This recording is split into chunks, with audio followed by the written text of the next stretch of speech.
Break news. Telangana రాజకీయాల్లో ప్రకంపనలు సృష్టించిన ఫోన్ ట్యాపింగ్ కేసు ఇప్పుడు క్లైమాక్స్ కు చేరుకుంది.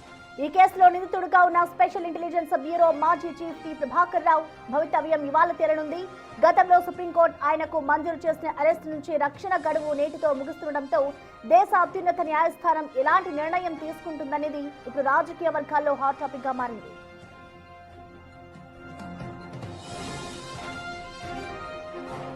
జస్టిస్ బివి నాగరత్న నేతృత్వంలోని ధర్మాసనం ఈ రోజు విచారణ చేపట్టనుంది.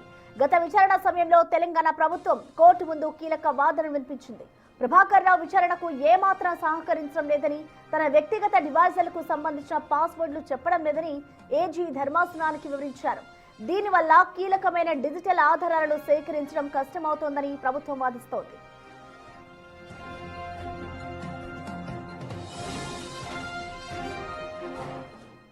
ఇవాళ జరగబోయే విచారణకు సంబంధించిన మోర్ అప్డేట్స్ ని ఢిల్లీ నుంచి మా ప్రతినిధి శివ మనకి లైవ్ లో అందుబాటులో ఉన్నారు. శివ,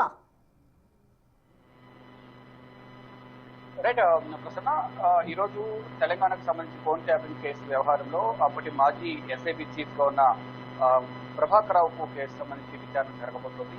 మధ్యాహ్నం తర్వాత దీనికి సంబంధించి విచారణ జరిగే అవకాశం ఉంది. 4వ కోర్టులో justice B V Nagarathnam, justice R మహదేవ్ల త్రిసభ్య ధర్మాసనం ముందు ఈ కేసు విచారణ అనేది జరగబోతుంది.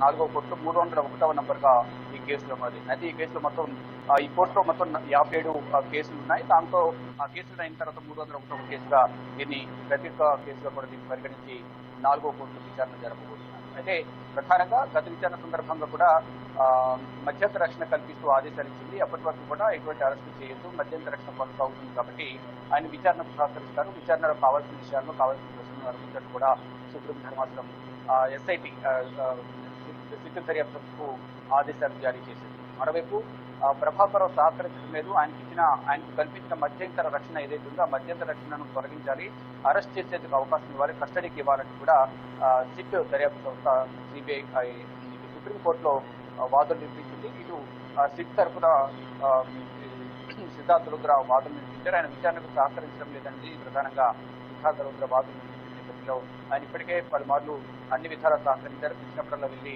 ఆయన దగ్గర ఉన్న సమాచారాన్ని సిట్ ముందు తెలియజేశారంటూ కూడా ఇటు ప్రభాకర్ తరపు న్యాయవాది కూడా వాదనలు వినిపించారు. ఇటు వాదనలు ప్రతివాదులు విన్న తర్వాత ఇప్పుడు అరెస్టుకు ఎటువంటి ఆదేశాలు ఇవ్వలేము కాబట్టి ఇప్పుడు ఆయనపైన అటువంటి కఠిన చర్య ఎటువంటి చర్యలు తీసుకోవద్దు, మధ్యంతర రక్షణ కొనసాగుతుంది. తదుపరి విచారణ అనేది మార్చి 10వ తేదీకి వాయిదా వేస్తున్నాం కాబట్టి ఆ లోపు ఆయన నుంచి విచారించిన తర్వాత ఆయన నుంచి కీలక విషయాలు రాబట్టే అవకాశం ఉంటుంది కాబట్టి విచారించుకోవచ్చు. దానిలో భాగంగా ఇన్ని రోజులు ప్రభాకర్ రావును సిట్టు విచారించింది కాబట్టి ఈ విచారణలో ఎటువంటి విషయాలు రాబట్టారు అనేది ప్రధానంగా ఈ రోజు ఇచ్చే సుప్రీంకోర్టుకు ఇచ్చిన నివేదికలో తెలిసే అవకాశం ప్రధానంగా కనిపిస్తుంది. కానీ ప్రధానంగా దర్యాప్తు చెప్పేది ఒకటి, ప్రభాకర్ రావు సహకరించలేదు. అతని దగ్గర ఉన్న డేటాతో కూడా ఐక్లౌడ్ పాస్వర్డ్ ఏదైతే దాన్ని ఆయన చెప్పడం లేదు. తన దగ్గర ఉన్న డేటాతో కూడా డిలీట్ చేశారు కాబట్టి సాక్ష్యాలను ప్రభావితం చేసే అవకాశం బయట ఉంటాయి.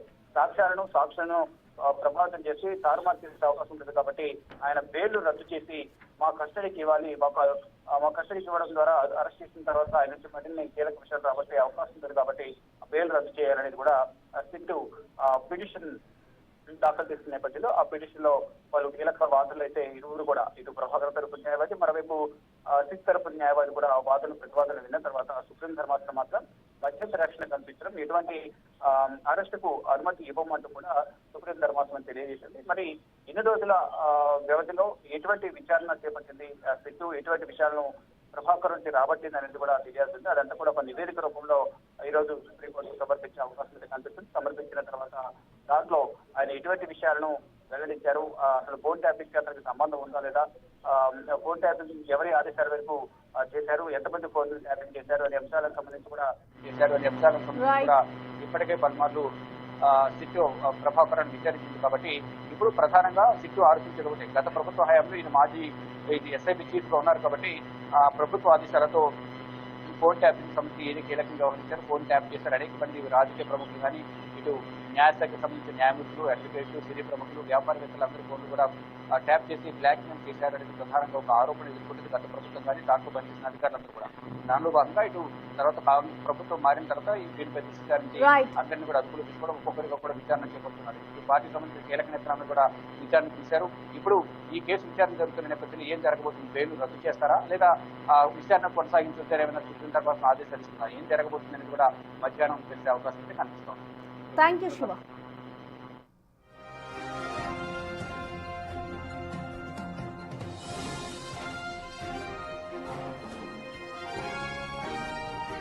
ఇవాళ తెలంగాణ రాజకీయాల్లో ప్రకంపనలు సృష్టించిన ఫోన్ ట్యాపింగ్ కేసు ఇప్పుడు క్లైమాక్స్ కు చేరుకుందనే చెప్పుకోవాలి. ఈ కేసులో ప్రధాన నిందితుడిగా ఉన్న స్పెషల్ ఇంటెలిజెన్స్ బ్యూరో మాజీ చీఫ్ టి ప్రభాకర్ రావు భవితవ్యం ఇవాళ తేలబోతోంది. ఎస్ఐబి చీఫ్ మాజీ ప్రభాకర్ రావు అరెస్ట్ చేయవద్దు అంటూ కూడా ఇప్పటికే ఆదేశాలు కూడా ఉన్నాయి. సో ఈ నేపథ్యంలోనే దానికి సంబంధించి నేటితో అయితే గడువు ముగియబోతోంది. అయితే దీనికి సంబంధించి ఇవాళ సుప్రీంకోర్టులో అయితే విచారణ జరగబోతోంది. అసలు విచారణ చేసిన అనంతరం ఏం జరగబోతోంది అనేది కూడా ఒక ఉత్కంఠ అంశంగా మారిందని చెప్పుకోవాలి. ఇటు దేశ అత్యున్నత న్యాయస్థానం ఇలాంటి నిర్ణయం తీసుకుంటుంది అనేది కూడా ఇప్పుడు రాజకీయ వర్గాల్లో అయితే హాట్ టాపిక్ గా మారింది. మధ్యంతర బెయిల్ ని పొడిగిస్తుందా లేదా అనేది కూడా వేచి చూడాలి.